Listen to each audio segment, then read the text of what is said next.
하나님은 당신의 백성들에게 땅을 약속해 주십니다. 아브라함에게 본토 친척 아비집을 떠나게 하여 하나님이 약속하신 땅, 그리고 동서남북을 바라보게 하라라고 하시고 그 땅을 아브라함과 후손들에게 주겠다라고 약속해 주셨죠. 이 땅은 아브라함에게 이어서 이삭에게도 이어지고 야곱에게도 이어지는 땅이었습니다. 그리고 이스라엘 백성들에게도 이 약속이 이어지죠. 하나님은 애굽에서 종살이하던 이스라엘 백성들을 이 약속의 땅으로 끌고 오기 위해서 모세를 소명하십니다. 모세를 소명하시면서 이 아브라함에게 주신 이 약속의 땅을 소개하십니다. 소개하실 때 이렇게 말씀하시죠. 이 땅은 오늘 본문의 말씀처럼 젖과 꿀이 흐르는 땅이다. 이 땅은 그냥 땅이 아니라 젖과 꿀이 흐르는 땅이다 라고 말씀하십니다. 한마디로 말하면 이 땅은 먹을 것이 풍성한 땅이다 라는 것이죠. 여러분, 오늘날 우리 이 대한민국은 먹을 것이 차고 흔들어 넘치는 그런 땅입니다. 오늘도 여러분 아침을 안 드시고 오신 분들이 있을 텐데요. 귀찮아서 안 먹었거나 아니면 살 빼려고 안 먹거나 그러셨을 거예요. 집에 쌀이 없어서 아침을 못 드시고 온 분은 없으실 거예요. 요즘엔 아침 안 드시는 분들도 많죠. 그러나 여러분 3, 40년 전만 하더라도 먹을 것이 그렇게 넉넉치 않았죠. 뭐 저보다 더 이제 나이가 드신 분들은 그런 경험들이 있었을 겁니다. 배가 고팠었던 때. 제가 어릴 때만 하더라도 외식이라는 것은 이건 상상할 수 없는 일이었거든요. 외식? 그런 게 있어? 식당은 왜 있는지 몰랐었어요. 그냥 집에서 늘 밥 먹는 거였죠. 근데 요즘에는 뭐 일주일에 서너 번씩은 우리가 외식하지 않습니까? 너무 먹어서 탈이죠. 예전에는 이렇게 먹을 것이 넉넉치 않았습니다. 여러분 고대 사회는 어땠을까요? 오늘 이 말씀이 기록될 약 한 3,400년 전에는 먹을 것이 풍족했겠습니까? 그렇지 않았습니다. 먹을 것은요 굉장히 귀한 것이었어요. 먹을 것을 구하는 것은 생존의 문제였습니다. 이것은 사람에게 있어서 가장 절실한 문제였어요. 하나님이 땅을 약속해 주시는 것도 사실 먹을 것과 굉장히 긴밀한 연관이 있습니다. 땅이 있어야 농사를 짓죠. 땅이 소출을 내야 먹을 것이 생기는 것 아니겠습니까? 또 땅이 있어야 짐승들을 기르죠. 땅이라고 하는 것은 또 먹을 것과 깊이 연관이 되는 것입니다. 그래서 성경을 보면 하나님은 언제나 백성들을요, 이스라엘 백성들을 먹이세요. 하나님이 만나로 이스라엘 백성들을 먹이시고요. 또 메추라기로 이스라엘 백성들을 먹이시고요.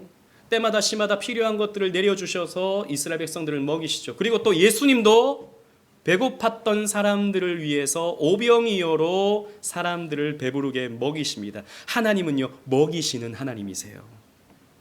하나님은 언약 백성에게 늘 먹을 것을 공급해 주시는 하나님이시다라는 것이죠. 그래서 하나님은요 그 증표로서 내가 너희들에게 먹을 것을 준다라고 하는 증표로서 삶의 저녁에서 우리에게 먹을 것을 주시는데 내가 먹을 것을 책임져 준다라고 하는 증표로서 우리에게 뭘 주셨냐 하면 이 성찬을 주셨습니다. 이 떡과 포도주를 우리에게 주심을 통해서 내가 너희들을 먹일 거야 라고 하는 약속을 주시는 것이죠. 우리 어린아이들 목사님 보세요. 여러분은 그냥 앉아 있는 게 아니라 예배 드리는 것을 훈련하는 겁니다. 목사님 보세요. 나한테 뒤로 보고 막 그렇게 하지 마시고 목사님을 보세요. 아까 우리 어린이 성경 공부할 때 잘했잖아요. 그죠? 엄마가 옆에 있다고 해서 어리광 부리지 마시고 우리 친구들 다 컸어요. 우리 하람이 빼고 나머지 친구들은 다 컸어요. 그래서 여러분 이 성찬이라고 하는 것은 생명과 연관이 돼요. 하나님이 우리에게 성찬을 주신다고 하는 것은 내가 너희들에게 생명을 공급할 것이다 라고 하는 약속이 되는 것입니다. 그래서 오늘 이 젖과 꿀이라고 하는 이 말씀이 성찬과 어떻게 연결되는지 살펴봄을 통해 은혜를 나눠보고자 합니다. 모세가 이제 가나안 땅 입구에 다다르게 되었습니다. 그래서 정탐꾼들을 보내게 되죠. 12명의 정탐꾼들을 보내게 되는데 그 정탐꾼들이 보니까 실제로 가나안 땅은요 그 모세가 하나님께 약속받은 대로 젖과 꿀이 흐르는 땅이었습니다. 민수기 13장 27절 말씀 보면 모세에게 말하여 이르되 당신이 우리를 보낸 땅에 간즉 과연 그 땅에 젖과 꿀이 흐르는데 이것은 그 땅의 과일이니이다 라고 했어요. 이 가나안 땅에 들어가 봤더니 포도송이가 일반적인 포도송이가 아니에요. 장정 두 사람이 어깨에 메고 와야 할 정도로 주렁주렁, 이건 슈퍼포도라 그래야 되나요? 고봉 중에서도 고봉, 너무 알알이 튼실한 이런 포도가 가나안 땅에 맺혀져 있는 것입니다. 좋은 땅이었어요. 농사 짓기에 너무 좋은 땅이었어요. 그래서 모세는요, 가나안 땅을 직전에 두고 모압 평지에서 이 가나안 땅에 대해서 이렇게 설명합니다. 신명기 8장 7절로 9절 주보에 있는데요, 제가 7절 8절을 읽고 9절 함께 읽어보도록 하겠습니다. 내 하나님 여호와께서 너를 아름다운 땅에 이르게 하시리니 그곳은 골짜기든지 산지든지 시내와 분천과 샘이 흐르고 밀과 보리의 소산지요 포도와 무화과와 석류와 감람나무와 꿀의 소산지라. 시작. 내가 먹을 것에 모자람이 없고 내게 아무 부족함이 없는 땅이며 그 땅의 돌은 철이요 산에서는 동을 캘 것이라. 아멘. 이 땅은 얼마나 좋은 땅인지, 먹을 것이 풍성한 땅이다.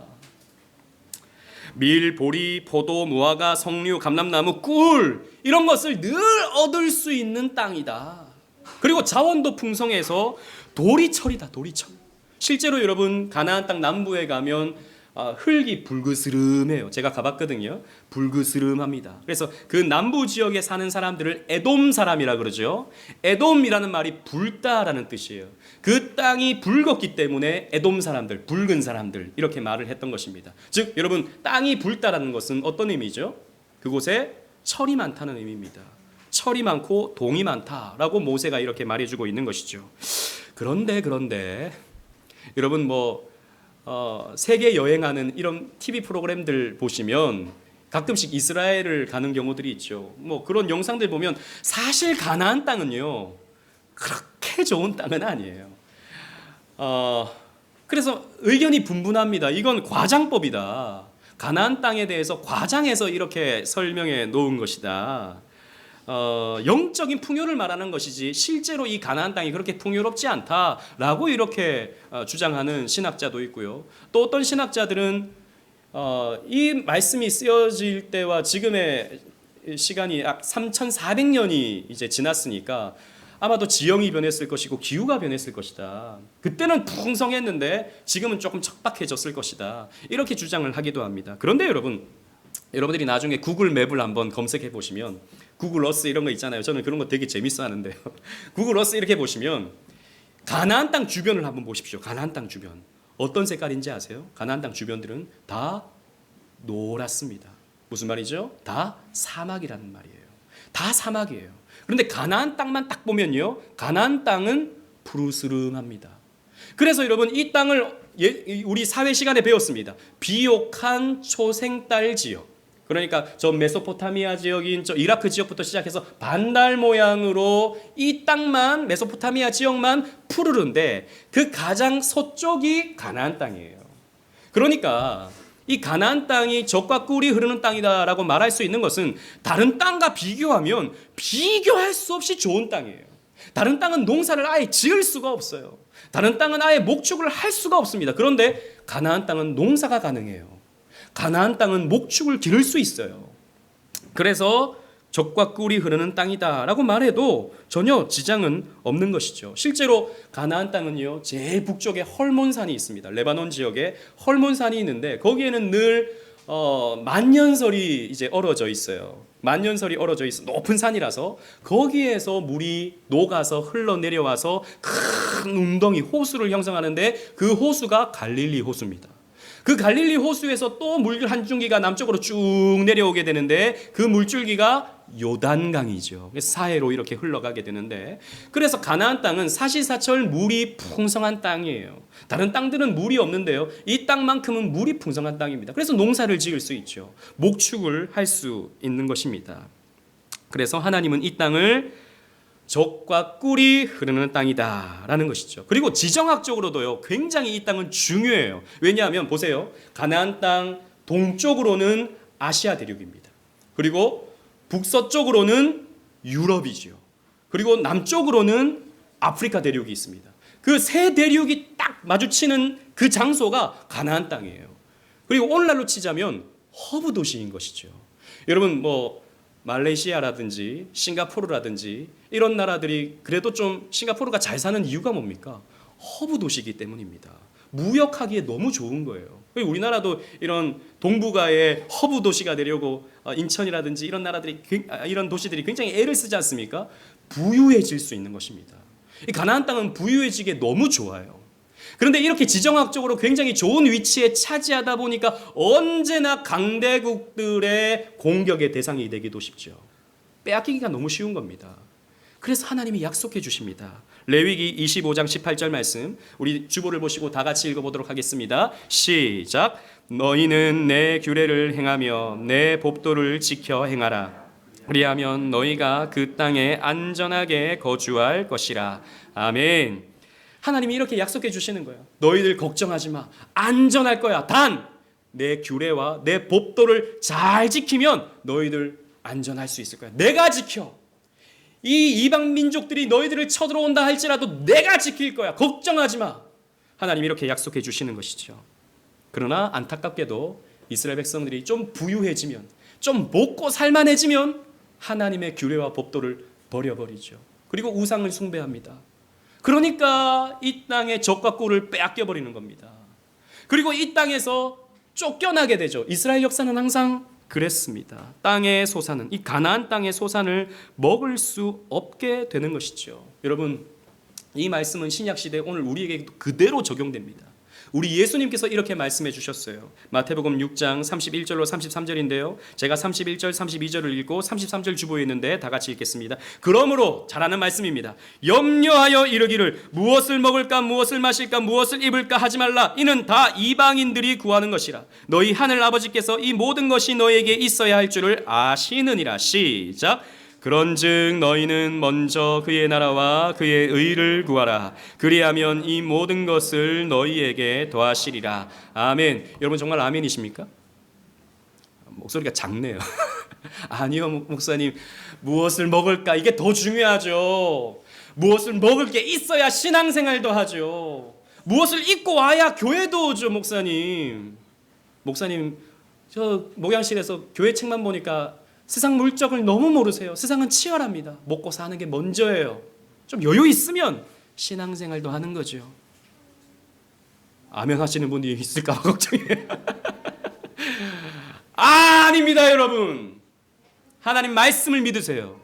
여러분들이 예배를 귀하게 여기시고 하나님 말씀을 귀하게 여기시고 이 교회 안에서 훈련받는 것을 귀하게 여기신다면 하나님이 여러분들의 먹고 사는 문제를 책임져 주십니다. 염려하지 않도록 만들어 주세요.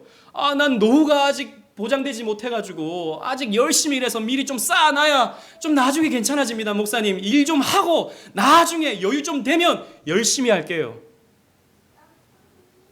세상의 소리입니다. 세상의 소리예요 여러분. 노년 걱정하지 마세요. 저를 믿으세요. 아니 저를 믿지 말고 말씀을 믿으세요. 말씀을 믿으면요 나라에서 책임져 줍니다. 나라에서 노령연금도 주고 이렇게 해서 책임져 주고요. 이 모양 저 모양으로 또 자식들이 잘 되어서 여러분들이 먹고 살 수 있도록 도와줘요. 걱정하지 마세요. 마찬가지입니다. 오늘 성찬을 우리가 받게 되는데 이 성찬은 하나님이 우리에게 너희들에게 내가 먹을 것을 공급해 준다라고 하는 표입니다. 이것을 오늘 먹으시는 분들은, 이 잔을 마시시는 분들은 명심하셔야 돼요. 내 삶을 하나님께서 책임져 주시는구나. 나는 먼저 그의 나라와 그의 의를 구하면 되는 거구나. 이것을 우리는 말씀으로 귀로 듣는 게 아니라 눈으로 보고 직접 먹음을 통해서 하나님이 우리에게 주신 이 표를 통해서, 여러분 표 있잖아요. 표. 여러분들이 무슨 뮤지컬을 보려면 표를 사야 되지 않습니까? 그 표가 있으면 들어갈 수 있잖아요. 보장이 되는 거잖아요. 마찬가지로 이것은요 표예요. 표. 사인입니다. 그래서 여러분들이 이것을 먹었으면요 나는 보장이 되었구나 생각하시면 되는 겁니다. 표가 있는데 여전히 불안해. 내가 들어갈 수 있을까? 내 삶이 보장될 수 있을까? 이런 염려하지 마시라는 겁니다. 하나님이 여러분 안 굶기셔요. 그래서 다윗이 이렇게 말했죠. 내가 의인이 걸식하는 것을 본 일이 없다. 의인이 걸식하지 않는다는 겁니다. 걸식하지 않는 그 정도? 저는 그것보다 더 많은 것을 원해요 라고 여러분 생각하실지 모르겠습니다. 그러나 여러분, 우리는요, 이 땅에서 먹고 살 수만 있으면 되는 거예요. 따뜻한 집이 있으면 되는 거예요. 먹고 살 수 있는 것만 있으면 충분한 것입니다. 더 많은 것을 바람으로써 우리의 삶은 점점 더 가난해지죠. 더 많은 것을 바라면 바랄수록 우리는 내가 없는 것을 보면서 더 가난해지는 것입니다. 그것은 여러분들이 억만금을 가지고 있다 한들 여전히 가난할 거예요. 여러분, 그의 나라와 그의 의를 구하십시오. 그래야 할 때 하나님이 여러분들을 채우십니다. 이 표를 받으시면서, 이 성찬을 받으시면서 믿으시길 바라요. 그런데 이 땅이 더 중요한 것은 이 땅은 하나님과 교제하는 땅이다라는 거예요. 많은 성경 신학자들은요, 창세기의 에덴 동산과 그리고 가나안 땅이 구속사적으로 긴밀히 연결되어 있다라고 하는 것을 설명합니다. 에덴 동산은 말 그대로 아담과 하와가 하나님과 교제하는 땅이었죠. 언제나 아담과 하와는 하나님과 동행했던 그런 곳이었습니다. 그 에덴 동산은 말이죠. 그래서 그레고리 빌이라고 하는 아주 탁월한 신학자가 있는데요. 이 사람이 책을 썼습니다. 이 책이 굉장히 센세이션을 일으켰어요. 이 책 이름이 성전신학이라는 책입니다. 목사님들이라면 꼭 읽어야 되는 책인데, 에덴 동산의 모습을 보면 성전, 성막의 어떤 연결성이 있더라라는 것입니다. 그 부분에 대해서 제가 몇 년 전에 한번 설교를 했던 적이 있었어요. 온 세상이 성전되게라고 하는 제목의 설교를 했던 적이 있었는데, 실제로 에덴 동산의 묘사와 성소의 묘사, 성막, 성전의 묘사가 굉장히 이렇게 연결되고 있다라고 하는 것을 발견할 수 있어요. 성전도 마찬가지죠. 그러니까 성막도 마찬가지입니다. 하나님과 교제하는 장소죠. 가나안 땅도 마찬가지라는 것입니다. 가나안 땅도 하나님이 이스라엘 백성들과 교제하는 장소예요. 자, 보세요. 에덴 동산의 입구가 동서남북 중에 어느 쪽입니까?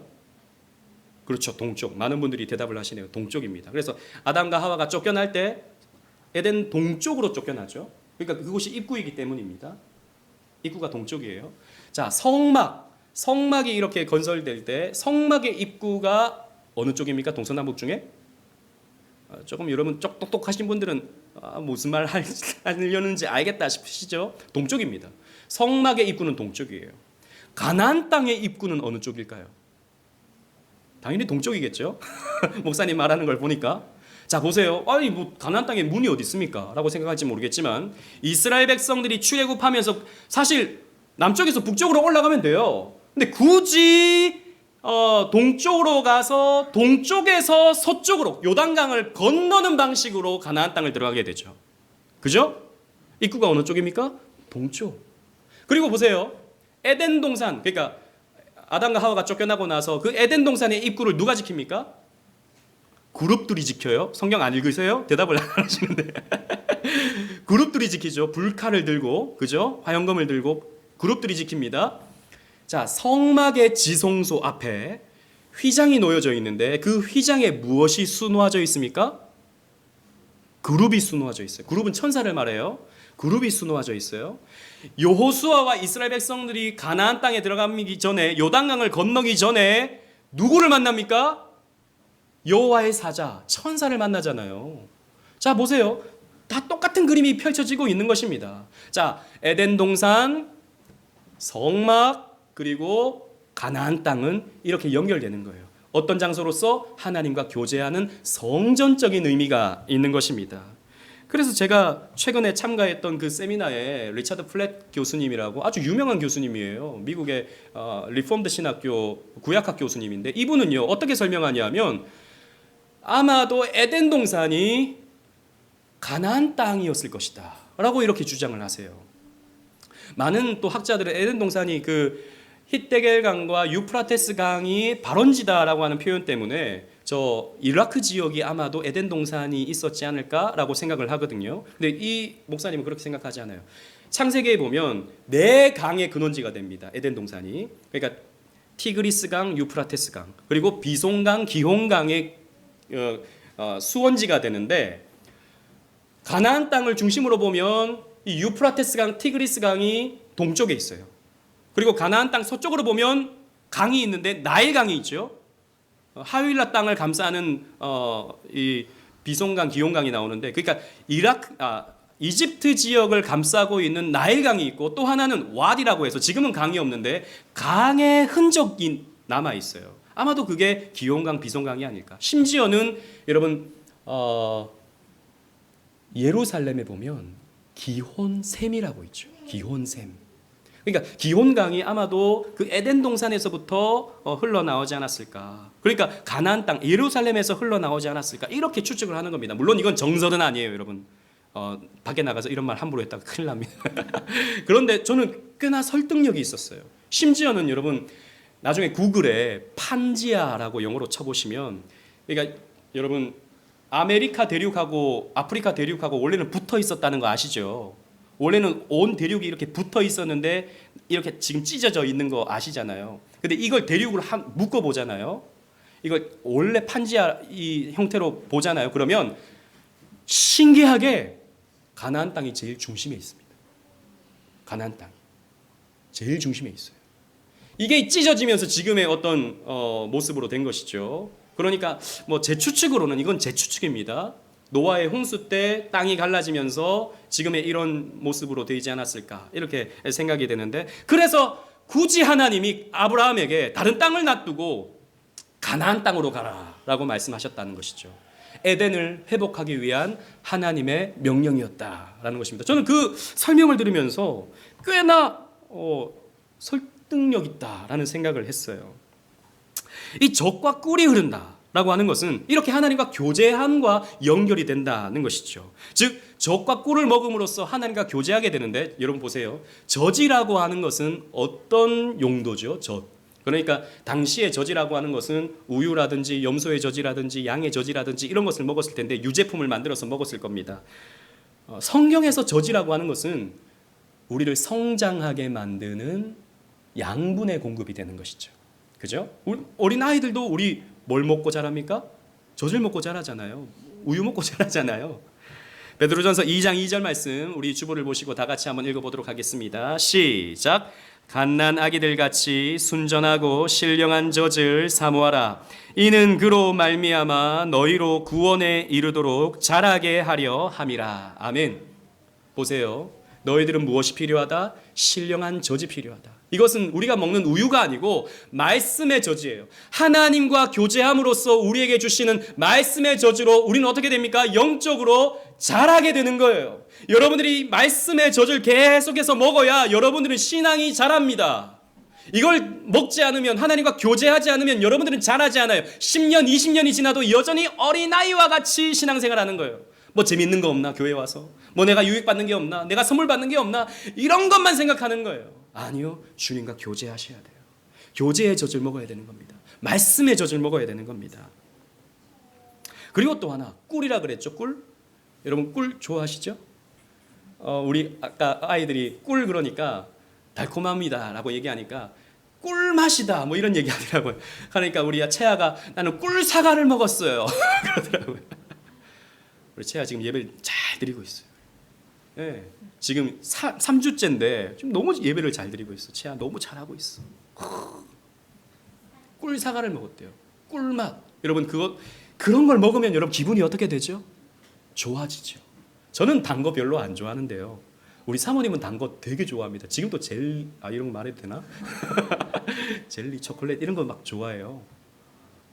기분이 좋아지는 거죠. 단 걸 먹으면 기분이 좋아지는 겁니다. 저는 탄수화물 좋아하거든요. 예, 기분이 좋아지는 겁니다. 주님과 교제하면 어떻게 됩니까? 기쁨이 찾아오는 거예요. 여러분들이 말씀의 은혜를 알고 말씀의 은혜를 맛보면요, 기뻐집니다. 시편 119편 103절에 다윗은 이렇게 고백합니다. 다 같이 읽어보겠습니다. 시작. 주의 말씀의 맛이 내게 어찌 그리 단지요 내 입에 꿀보다 더 다니이다. 아멘. 오늘 이런 말씀을 들어보면 이 적과 꿀의 의미를 우리가 쭉 살펴보면 여러분 말씀에 갈급함이 있는 분들은요 이런 말씀 앞에 달콤함을 느낍니다. 아 이런 의미가 있구나. 아 그냥 적과 꿀이 그냥 그런 의미인 줄만 알았는데 이런 성경신학적인 의미가 있구나 라고 하는 것을 발견하면 기뻐요. 그리고 이것이 나에게 약속되었다라는 것을 믿잖아요. 그럼 기쁨으로 충만해지는 겁니다. 따라서 성찬이 여러분들에게 주어지는 건요. 여러분 오늘 떡을 한번 맛보십시오. 이 떡은 허니 브레드입니다. 달콤한 카스테라예요. 먹어보면 달 거예요. 그래서 어제 우리 유건이가 그러더라고요. 나도 저 성찬을 먹고 싶다. 자르고 있으니까 성찬을 먹고 싶다. 떡도 먹고 그리고 입가심으로 포도주도 먹고 아 좋겠어 그러더라고요. 그래서 제가 몇 년 더 기다려야 돼. 몇 년 더 훈련받아야 돼. 달콤합니다. 이것을 맛보십시오 여러분. 하나님의 은혜가 이렇게 달콤하다는 것을 여러분들 아셔야 돼요. 포도주의 달콤함을 여러분 마시면서 아 주님의 은혜가 이렇게 달콤하구나. 내가 은혜를 더 사모해야겠다. 이렇게 생각을 하셔야 되는 거죠. 그리고 이 성찬이 여러분들에게 주어지고 있다고 하는 것은 여러분들은 주님과 교제가 허락되었다라고 하는 표를 받은 것입니다. 그래서 여러분은 감사함으로 이 성찬을 받아야 되는 것이죠. 또 이 성찬은요 단순히 떡이고 단순히 포도주가 아닙니다. 그냥 상징하는 것만이 아닙니다. 이 포도주와 이 잔에 주님께서 임재하시죠. 그러니까 이 떡이 주님이다 그러면 안 됩니다. 그죠? 이 잔이 주님의 피다 그러면 안 됩니다. 이 잔에 주님이 임재하십니다. 이 떡에 주님이 임재하십니다. 그러면 내가 먹어요. 이걸 먹어요. 먹으면 어떻게 되는 것이죠? 주님이 내 안에 계신다라고 하는 그런 의미가 되는 것이죠. 그것을 우리는 오늘 먹음을 통해서 체험하는 거예요.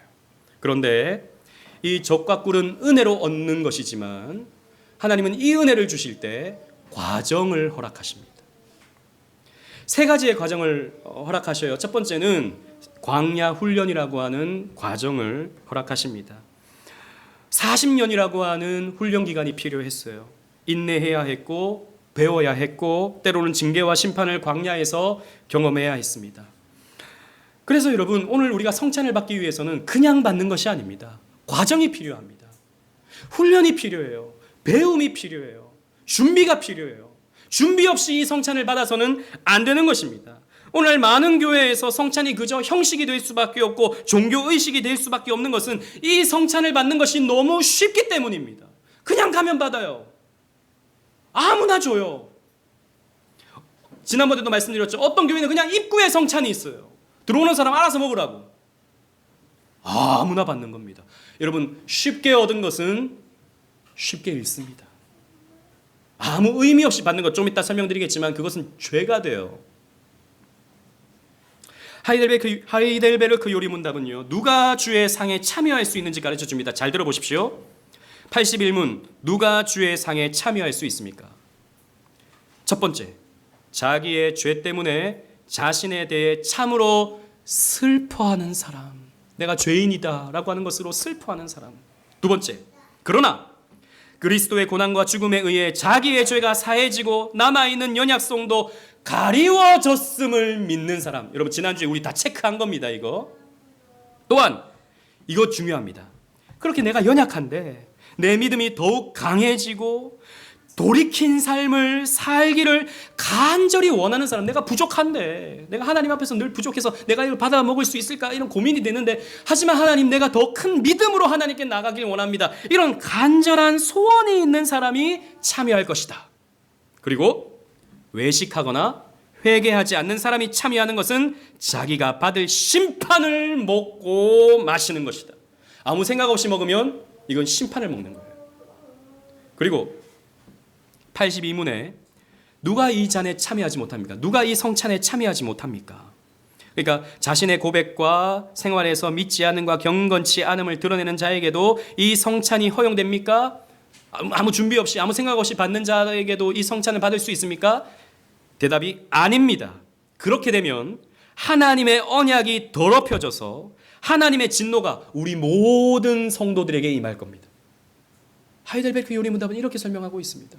왜? 아무나 받을 수 있는 게 언약이라면 언약이 너무 쉬워지고 그러면 언약 자체가 타락해져서 우리 교회 전체가 타락한다는 것입니다. 그러므로 그리스도와 그의 사도의 명령에 따라 그리스도의 교회는 천국의 열쇠를 사용하여 그러한 자들이 생활을 돌이킬 때까지 성찬에서 제외시킬 의무가 있습니다. 교회는 성찬을 받을 사람과 받지 못할 사람을 구분해 놔야 돼요. 그래서 교회는 성찬 받기 위해서 교육을 해야 됩니다. 검증해야 됩니다. 여러분 스스로도 살펴야 돼요. 우리 어린아이들은 조금 있다가 성찬을 돌릴 때 나도 저거 먹고 싶어 손이 막 가는 그런 경우가 있을 겁니다. 아니요, 못 먹어요. 우리 아이들 더 배워야 돼요. 더 준비해야 돼요. 그래서 우리 친구들이 나중에 여러분들 신앙에 여러분들이 책임할 수 있는 나이, 우리 헌법에는 14세, 하준이는 내년에 하준이는 내년이 되어야 또 교육을 받고 시험을 치고 해서 성찬을 받을 수 있는 거예요. 그리고 아직 세례를 받지 못한 분들도 이 성찬에 참여할 수 없습니다. 그리고 혹은 지난주에 못 오셨거나 왔음에도 불구하고 신청서를 여러 가지 이유로 내지 못하신 분들도 이 성찬을 받지 못합니다. 물론 내지 못한 데는 여러 가지 이유가 있을 수 있겠지만 여러분 어쨌든 오늘 여러분들이 이 성찬을 참여하지 못한다는 것은 하나님이 이렇게 말씀하시는 것 같아요. 간접적으로 너희들에게는 아직 훈련이 필요하다 라고 하는 것을 우리에게 말씀해 주시는 거예요. 그 훈련은요, 기분 나쁜 훈련이 아닙니다. 우리에게 성찬의 의미를 더욱더 크게 하시고자 우리에게 주시는 은혜의 훈련이 될 것입니다. 그래서 여러분 그 시간이 여러분들에게 주어졌음을 감사하셔야 돼요. 그리고 두 번째로 어떤 과정이 우리에게 허락되는가? 요단강을 도하해야 된다는 것입니다. 즉 젖과 꿀을 먹기 위해서는 요단강을 건너가야 돼요. 여러분 이스라엘 백성들이 광야에서 만나도 마찬가지죠. 만나도 성찬과 연결이 됩니다. 만나를 먹기 위해서는 홍해를 건너갔어야 됐습니다. 마찬가지로 젖과 꿀을 먹기 위해서는 요단강을 건너가야 되는 거예요. 여러분 홍해, 요단강 둘 다 많은 물이죠. 많은 물. 성경신학적으로 많은 물, 이것이 무엇을 의미합니까? 저주, 죽음, 심판을 상징해요. 가장 물이 많았을 때가 언제였습니까? 성경에서 노아의 홍수, 그죠? 노아의 홍수는 사람들이 죽는 심판, 저주의 상황이었습니다. 그래서 성경에서 많은 물, 이것은요 저주와 죽음과 심판을 상징해요. 그래서 이스라엘 백성들이 홍해를 건넜다, 이것이 무슨 의미가 됩니까? 옛자가 죽고 새로운 피조물로 다시 살아나는 그런 의미가 되는 겁니다. 이스라엘 백성들이 요단강을 건넌다, 어떤 의미가 됩니까? 옛사람이 죽고 새로운 피조물로 다시 살아나게 된다라고 하는 그런 의미가 되는 거죠. 여러분 이게 뭐죠? 세례입니다. 세례. 세례라고 하는 말은 여러분들이 물에 빠졌다가 죽었다라고 하는 의미예요. 물론 죄를 씻는다라고 하는 의미도 있지만 물을 여러분들의 머리에 붓잖아요. 물을 여러분들의 머리에 찍잖아요. 이것은 뭐냐면 내가 물에 잠겼다라고 하는 그런 의미가 되는 거예요. 그래서 여러분들의 옛사람은 세례받음으로 죽은 겁니다. 그런데 우리가 사는 것은 예전에 그리스도와 함께 죽었던 우리가 이제는 하나님의 은혜로 말미암아 새로운 삶을 살게 되어서 이제는 하나님의 영광을 위해 사는 존재로 거듭나게 된다라고 하는 그런 의미가 되는 것이죠. 제 말이 아니라 성경의 말입니다. 로마서 6장 4절 말씀 주보에 있는 말씀입니다. 우리 다 같이 한번 읽어보도록 하겠습니다. 시작. 그러므로 우리가 그의 죽으심과 합하여 세례를 받음으로 그와 함께 장사되었나니 이는 아버지의 영광으로 말미암아 그리스도를 죽은 자 가운데서 살리심과 같이 우리로 또한 새 생명 가운데서 행하게 하려 함이라. 아멘. 여러분 세례 받으셨습니까? 세례 받으신 분은 옛사람이 죽어야 되는 거예요. 그리고 지금도 옛사람을 죽어 가야 되는 것입니다. 여전히 세상 추구하고 여전히 세상에서 돈 많이 버는 것, 더 성공하는 것, 더 누리고 즐기고 살아가는 것, 여기에 창념하고 있다면 여러분 더 죽여 가셔야 돼요. 세례받은 사람은 이제는 하나님 영광을 위해서 그의 나라와 그의 의를 위해서 사는 사람이 되어야 되는 것입니다. 새로운 피조물로서 말이죠. 그래서 여러분 성찬에 참여하는 것은 젖과 꿀을 먹는 것은 요단강을 건넌 사람만 먹을 수 있어요. 세례받은 사람만 먹을 수 있는 것입니다. 또 하나 마지막으로 할례가 있습니다. 하나님은요 요단강을 건넌 직후에 이스라엘 백성들에게 할례를 명하십니다. 여호수아 5장 3절 주보를 보세요. 여호수아가 부싯돌로 칼을 만들어 할례산에서 이스라엘 자손들에게 할례를 행하니라 라고 말씀하고 있습니다. 할례는 살을 찢는 것이죠. 이 할레라는 말 히브리어 원어를 보면 자르다라고 하는 뜻이 있어요. 자르는 것입니다. 살을 찢는 것, 자르는 것. 그러니까 남자의 생식기의 표피를 잘라내는 것이죠. 그런데 생각해 보십시오. 뭐 오늘날 같이 무슨 레이저로 자른다거나 아니면은 무슨 수술 칼로 자르는 것도 아니고 부싯돌로 자릅니다. 이렇게 자르잖아요. 그러면 남자들은요 한 열흘은 못 움직입니다. 오늘날은 마취하고 워낙 약이 좋아서 바로바로 움직일 수 있지만 옛날에 못 움직이는 거예요. 그래서 야곱의 아들들이 그 세겜 사람들한테 할례받게 하고 못 움직일 때 죽여버리잖아요. 그 이야기 여러분 잘 아시지 않습니까? 그래서 이 여리고성 앞에서 할례받는다는 것은 믿음이 있고서는 믿음 없고서는 못하는 것입니다. 왜요? 할례받고 못 움직일 때 여리고성 사람들이 와 내려와서 이스라엘 백성들을 죽이면 어떻게 할 겁니까? 그런데 하나님 하라는 겁니다. 믿음으로 하는 것이죠. 믿음 없이는 못하는 것입니다. 생식기의 표피를 자르는 거예요. 그런데 여러분 이것이 예표입니다. 예표. 어떤 예표냐면 이건 언약의 표인데요. 이 사람이 언약의 백성이다라고 하는 것을 몸에 새기는 건데요.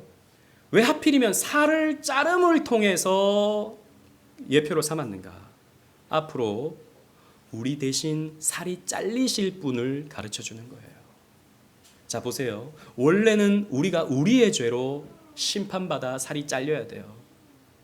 그런데 하나님은요 그것을 예표적으로 인간의 몸에 새겨주시는 겁니다. 너희 대신에 너희의 생명을 위해서 너희의 영생을 위해서 대신 누가 살이 잘려질 거야 라고 하는 것을 가르쳐 주는 것이죠. 여러분 히브리인들은 이 남성의 생식기를 생명의 샘이라고 생각했습니다. 생명의 샘. 근데 생명의 샘을 자른다고 하는 것은 죽음을 의미해요. 이것도 마찬가지로. 즉 너희가 죽음으로 말미암아 새 생명이 부여될 거야. 누가 너희를 위해서 살이 잘려짐으로 말미암아 너희들에게 새 생명이 부여될 거야 라고 하는 것을 가르쳐 준다고요. 여러분 이것을 누가 성취하셨습니까? 예수 그리스도. 예수 그리스도께서 이 땅에 오셔서 그 몸이 할례당하셨습니다. 채찍에 찢어지심으로 살이 뜯겨나가셨고요. 십자가에 달리심으로 말미암아 그 못에 의해서 살이 찢어지셨습니다. 허리에 창을 찔리심으로 말미암아 그 허리에서 물과 피가 쏟아졌다고요. 몸이 할례당하셨습니다.